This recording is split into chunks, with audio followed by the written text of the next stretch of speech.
सरस्वती व्यासं ततो जयमुदीरये। मूकं करोति वाचालं पंगुलंघयते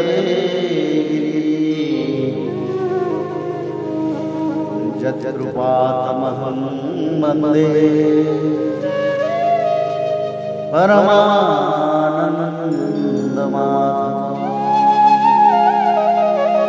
माधवो वाक्यं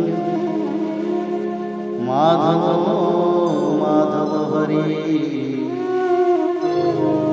परन्ते साधवा नित्यं सकलकार्येषु श्रीमद् भागवत महापुराण अष्टम स्कंद अथ चतुर्दशो अध्याय। मनु आदि के पृथक पृथक कर्मों का निरूपण। राजा परीक्षित ने पूछा, भगवान, आपके द्वारा वर्णित ये मनुपुत्र सप्तर्षि आदि अपने अपने मनवंतर में किसके द्वारा नियुक्त होकर कौन कौन सा काम किस प्रकार करते हैं, यह आप कृपा करके मुझे बतलाइए।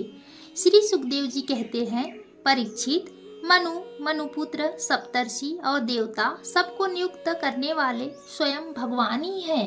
राजन, भगवान के जिन यज्ञ पुरुष आदि अवतार शरीरों का वर्णन मैंने किया है, उन्हीं की प्रेरणा से मनु आदि विश्व व्यवस्था का संचालन करते हैं। चतुर्युगी के अंत में समय के उलटफेर से जब श्रुतियां नष्ट प्राय हो जाती है, तब सप्तर्षिगण अपनी तपस्या से पुनः उनका साक्षात्कार करते हैं।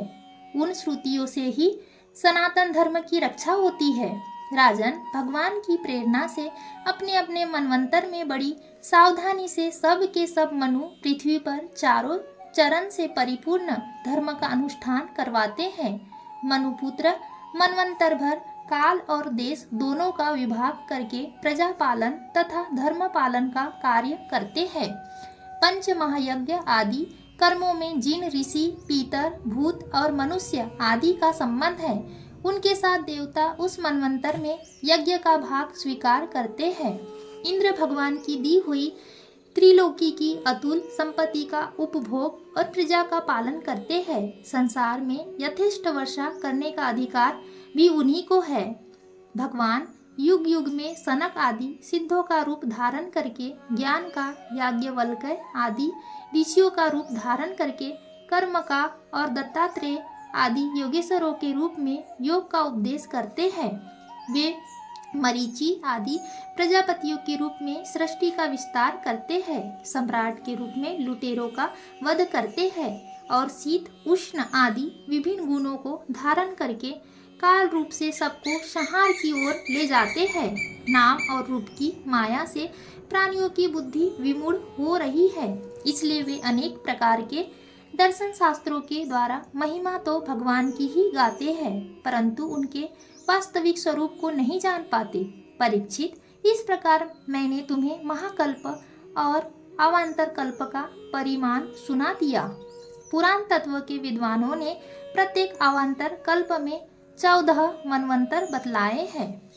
इति श्रीमद्भागवते महापुराणे पारमहंस्यां संहितायां अष्टम स्कंदे चतुर्दशो अध्याय।